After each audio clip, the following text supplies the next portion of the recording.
Sonic Xperia το Z1 μέσα στο νεράτσι. Ναι, μέσα στο νερό. Πρώτα, είμαστε σίγουροι ότι έχουμε κλείσει τα πλαϊνά καλύματα για να μην μπει νερό και είμαστε έτοιμοι να το τσεκάρουμε. Λοιπόν,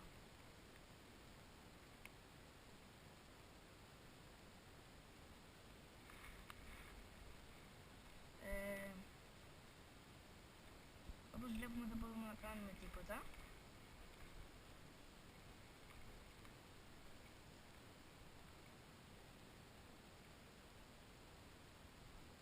Δεν ξέρω γιατί το Z, από ό,τι έχω καταλάβει το έχει και ένας φίλος μου, είναι λίγο καλύτερο.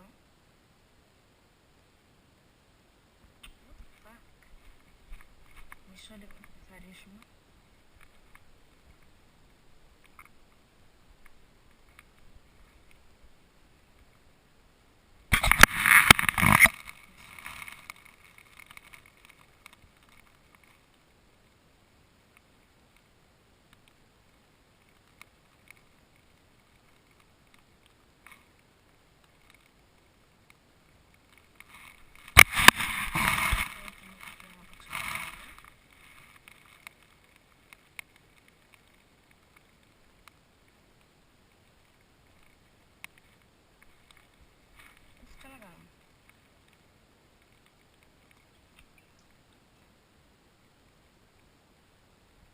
Όπως βλέπουμε κάνει πολλά πράγματα μόνο του.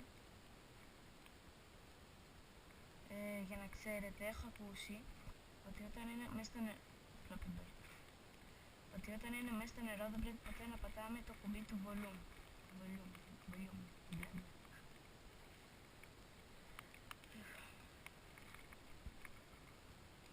Όπως βλέπουμε δεν μπορούμε να το κουνήσουμε καθόλου. Ό,τι κάνει το κάνει από μόνο του.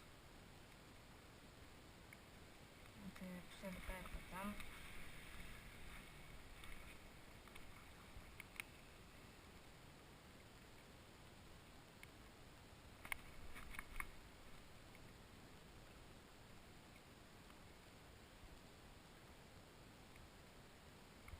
Και αυτό ήταν το πείραμά μας. Όπως καταλάβατε δεν είναι και πολύ καλό.